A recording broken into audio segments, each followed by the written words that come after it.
And as you stay in this place of deep surrender and awakening to what has been given you, know that the star mothers are a part of the unfolding of the human consciousness, of the plan of all that is divine inside of us.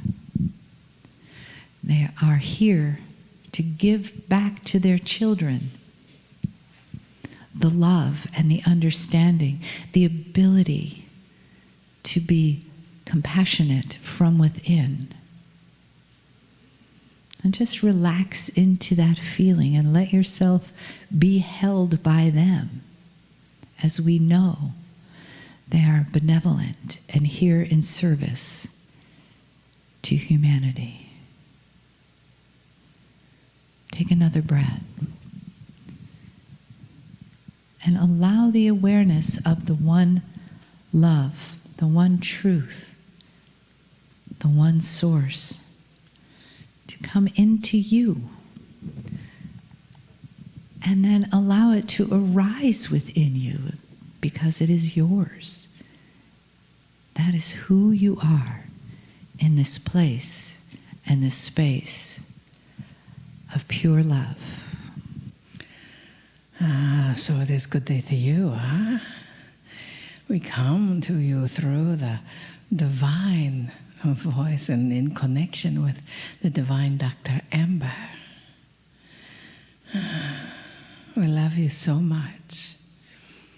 We are connected to your soul, just as you are connected to ours and each other individual in this room, or each who listen virtually. As many times the case, we ask what it is that you get the opportunity to experience for your highest good and for your highest joy right now in this moment. We brought you yesterday the message from Dove Chocolate. Huh? Eat as much chocolate as you can, huh? Healthy or no, huh? Or at least smell it. Today we asked our vessel Marilyn to draw a specific card. She drew the same card 3 times because she kept putting it back in the deck. So 3 times the intention that we carry with you today. These are from the Manifesting Your Mastery by our dear friend Kryon and the Monica, as it puts together for you. Take a deep breath.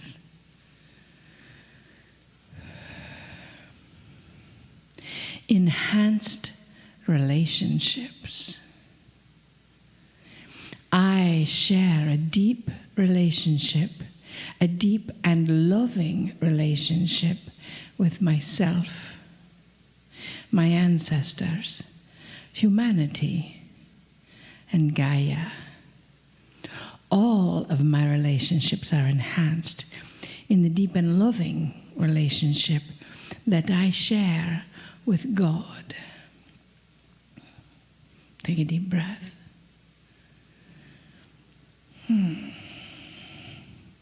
You see, many times people, when they think of a relationship, they think of a sweetheart relationship or a beloved relationship. So if you're asking for that, that is fine. Be aware that there's a different energy between a partner and a beloved. You understand what we say?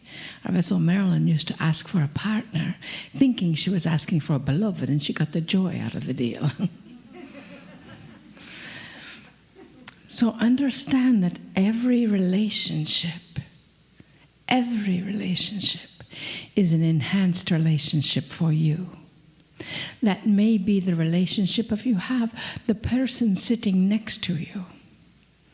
Your relationship may be the relationship that you have in the car as you're driving down the highway and you're stopped at the same stoplight.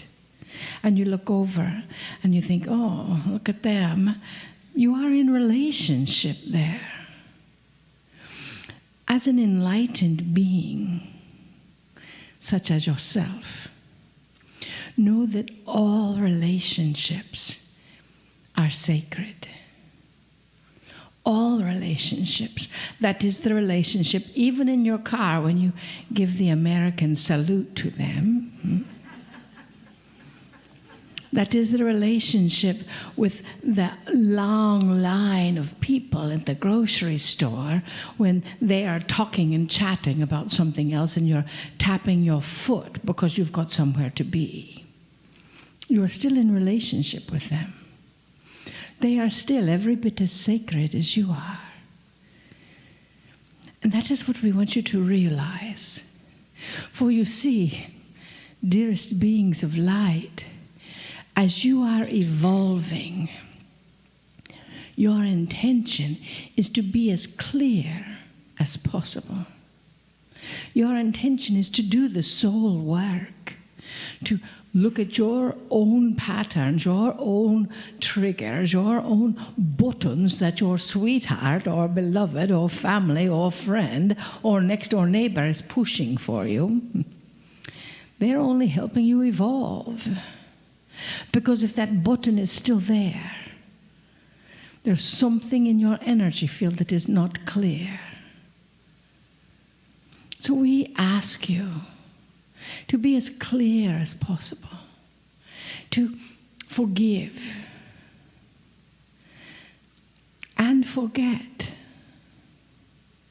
to acknowledge that everyone in your world, everyone, is there by divine appointment.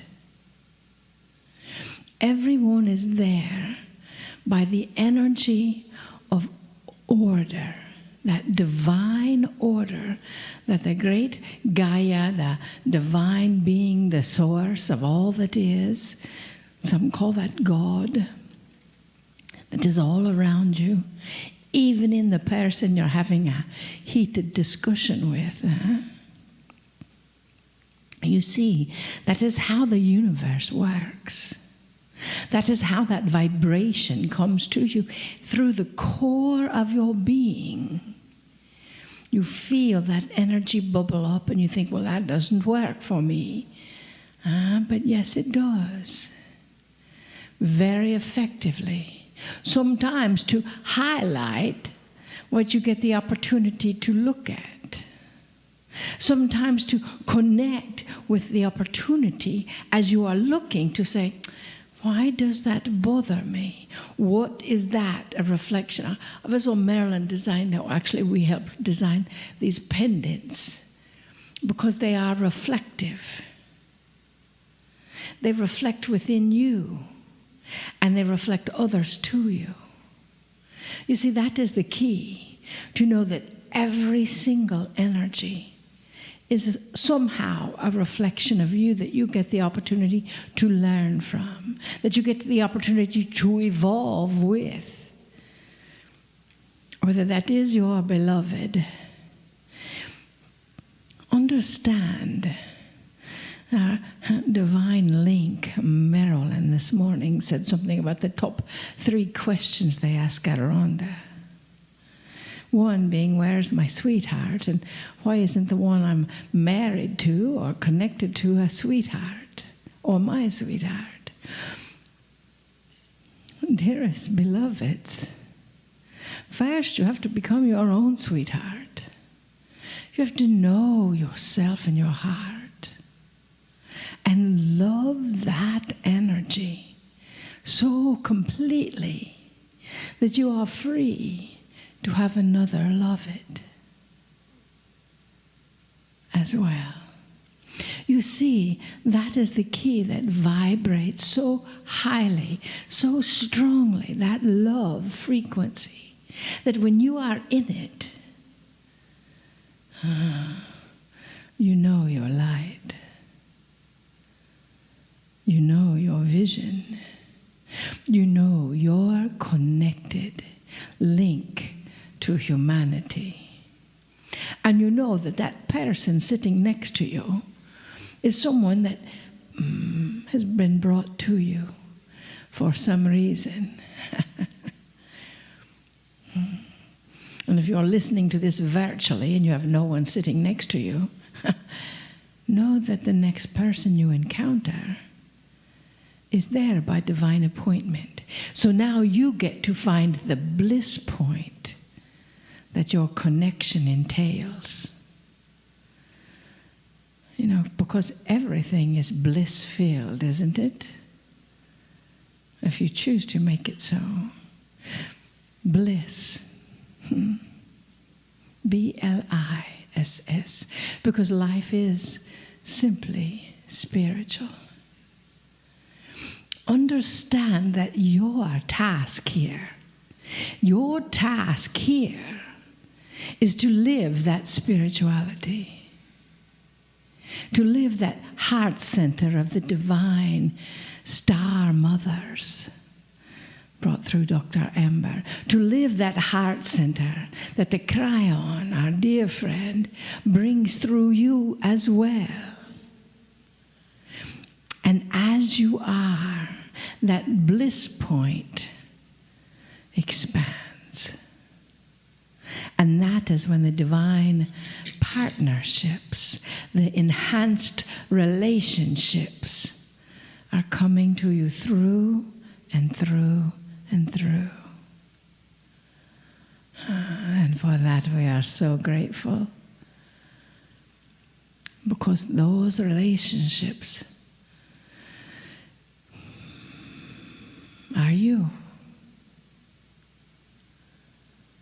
They are you. Breathe into the love of you, as the Master says. And you will then breathe into the love of the others. We honor you. We see you. We see your heart. We see your doubt. We see your tears. And we see your laughter. We see the soul that is striving to be the best they can be. And we are excited about those prospects. We love you through and through. Greetings, dear ones. I'm Kryon of Magnetic Service. Have you noticed a theme between channelers? No matter what the teaching is, there's always love. And the channeler will represent whatever entity, whatever force, whatever beautiful thing. From the other side of the veil, whatever energy.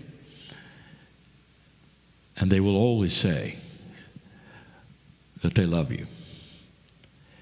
This is the staple, dear ones, of knowing that you are listening to messages that are accurate and true, pure, benevolent, that there is great love for you from that source which you call the Creator. There are things that you do not understand that would be eye-rolling to so many. And they come with that which you call the creation story. The creation story of the planet is one of the most loving stories that can be told. If you saw it the right way, if you knew what really happened, over a period of time, how humans were given free choice and actually implanted with a soul. The soul that they were implanted with is different from a soul perhaps of an animal. It's a soul that is allied with the Creator. It's a soul that can advance itself and eventually evolve to be even ascended. It's different. It's beautiful. Not all life forms in this galaxy have that ability. This one does. And in that soul implantation In that time when you were given the 23 pairs of chromosomes instead of 24 that all the other animals have, in that time, there was other things that took place. And this is not always given to you. But today I want to remind you of it because we are on a subject that talks about the elements of the spark. And if this is the first time you've heard that, it is the associated energies that go along with an expanded realization of God inside. What would those be? At the same time, dear ones, that the creation story was happening on this planet 200,000 years ago, you have to understand that other things also had to occur. How is it that this planet is so responsive to you? What about all those grids you've heard about? Some invisible, some are scientific, and some are metaphysical. What about those? You might say, did they all exist before the creation story? And the answer is no. We have told you before that some were baked into the planet. That means to say they grew with the planet, and some did not. Some were given to you later. And I want to talk about one in particular. The one that is an attribute of the spark, that is to say, that belongs to an awakening human being. It's the one that was seen by the indigenous first. And it's called the Gaia Grid. Perhaps the Gaia Grid is the most misunderstood one. When you talk about the grids of the planet, there's always the most popular, the magnetic and the crystalline, but the Gaia, what is it? What kind of energies are there? I want you to take a look at this for a moment in a sacred way, because implanted into the planet was the partnership that you would require to live here. And that partnership is a partnering with sacredness. Any indigenous listening to this right now will know exactly where I'm going. In the past, dear ones, before civilization became more modern as it is today before your cities, for thousands of years, those who lived on the planet, who understood who they were,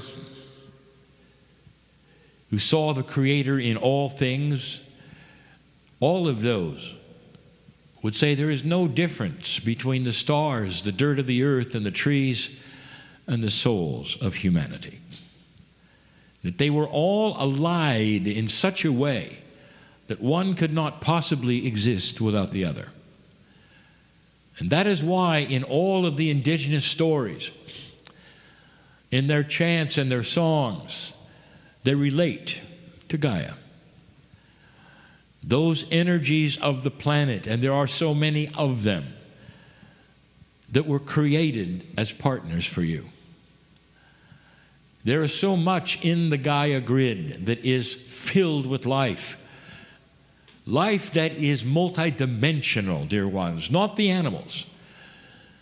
The animals like you live upon the planet and enjoy the grid, but they were also here before it was placed. What I'm telling you, there is even a multidimensional life beyond yours, beyond that which is your soul, that is baked in, if you would say, to the Gaia Grid that was put here carefully during those years when humanity was given the creation, was given the 23 pairs of chromosomes, was given free choice, and had its very soul altered to be sacred. All part of that which you would call the setup. Today, in this, a modern place, You would think the Gaia Grid has been sublimated. That is to say, it's less than. Now you don't need it as much. And that is a perception. That's a perception based upon your schedules, your lives, what you've been told is important, and also, of course, those organizations that are spiritual in your civilization that don't even talk about it. I'm going to give you another name for the Gaia Grid, which will confuse you. I'm going to also call it the Ancestor Grid. Because also within the indigenous ideas of what the earth meant to them and the energies of survival were also part of their ancestral acknowledgement. Almost every indigenous on the planet turns to their ancestors as one of the most important sources of intuition and wisdom and help that any human could have. Now let me ask you, enlightened one who sits here or listens, tell me all about your ancestors. And you're going to draw a blank. Unless you have an indigenous lineage, you're going to draw a blank. Where has that gone? What has happened to the Gaia Grid?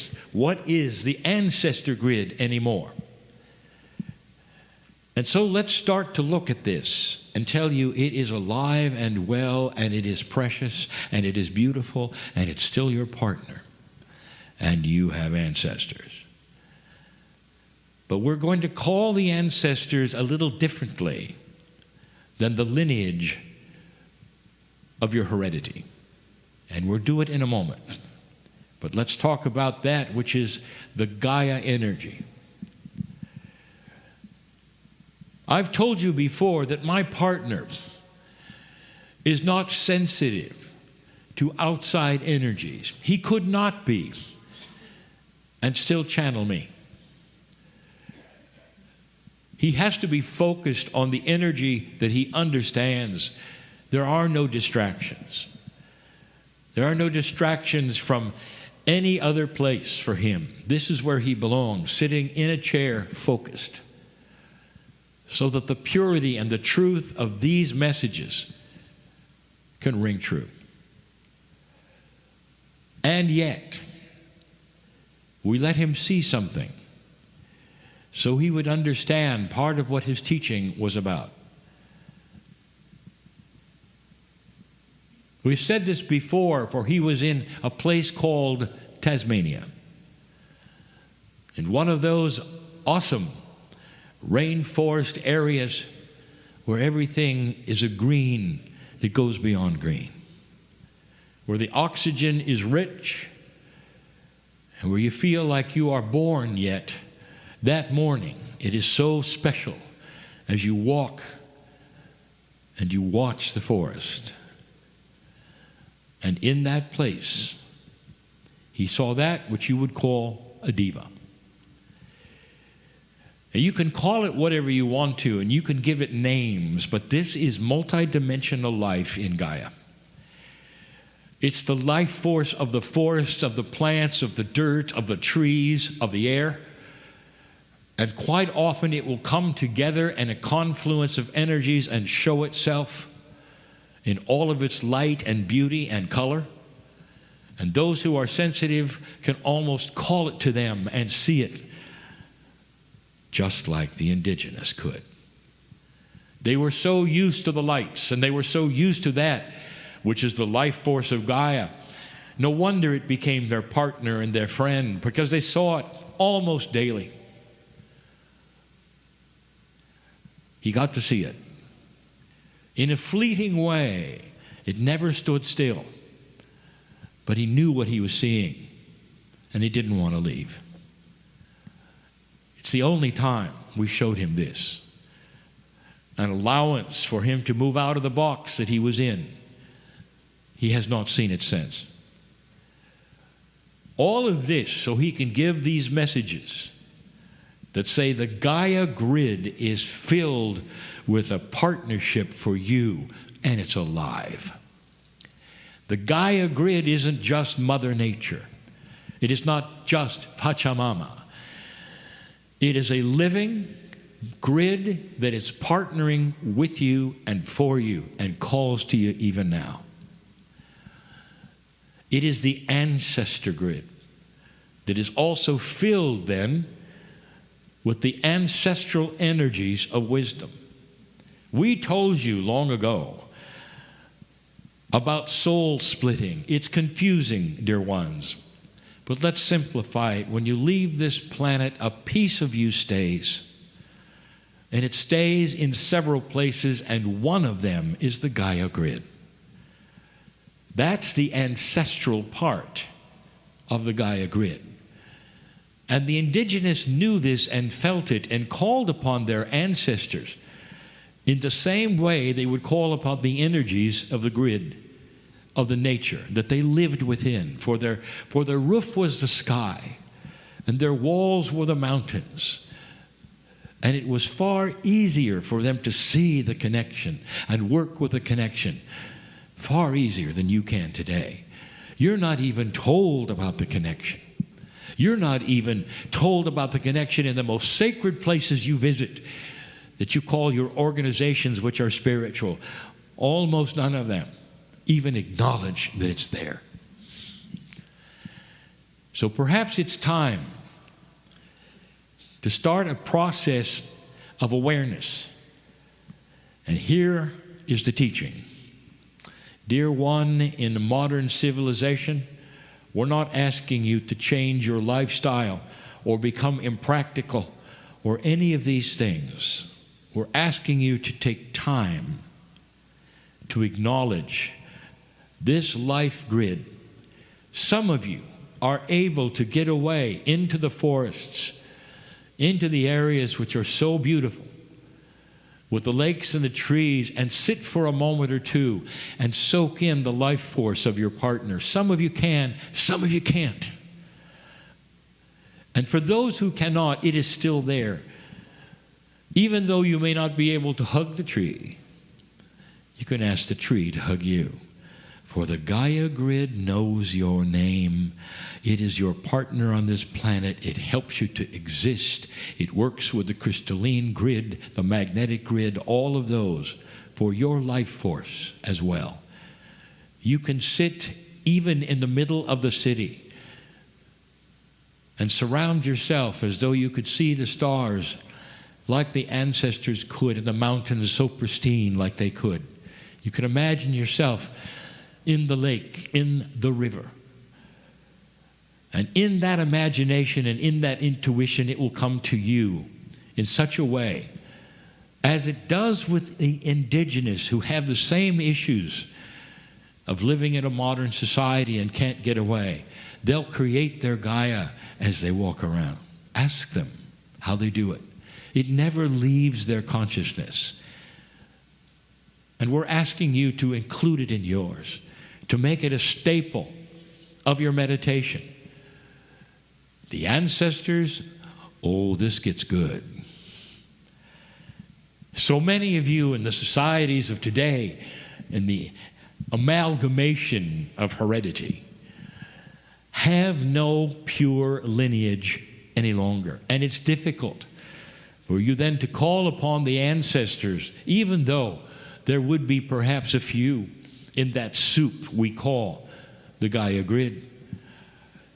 Instead, I'm going to remind you of something. You have a lineage which we're going to call Akashic. How many lives have you lived on the planet? I am sitting in front of an elite group of old souls, and I will tell you some of you number into the thousands. You carry these lifetime existences with you in your Akash. The earth knows them, you know them, and the energies of all of them have imprinted themselves on the Gaia Grid and on the crystalline grid. Pieces and parts of all of them are still here. Dear ones, that is your ancestry. If you don't have a pure ancestry, that's the one to pull upon. The ones that shared your soul over and over and over have pieces and parts of them still here. Is that too strange for you? That means you can call upon the wisdom of you, having lived lifetime after lifetime after lifetime, learned and learned and learned. And you did it in the same time frame as the ancestors of the old, of the indigenous. You're not any younger than they are. But you don't have that chemistry that is pure, but you have the Akashic, which is. There are your ancestors. I'm hearing some of them now. Some of them play the banjo, I believe. And so I've just explained in this teaching section, you can claim this grid, you can claim the aliveness of it. You can call upon it just like the ancestors did. Because in this energy, all these things are available to you. The lineage of your ancestors is you in your Akash. All of these things are available just like they were to the indigenous. You didn't lose them. You're just not aware. We'll speak more of this. But I wanted to give you the information that is so beautiful, that is missing on the planet today in so many cultures. That's an element of the awakening, of the spark, to relearn and revisit your partner, Gaia, and an ancestry that you've never thought as helpers. And they are. All part of new paradigms that you're beginning to learn. I'll be back. And so it is.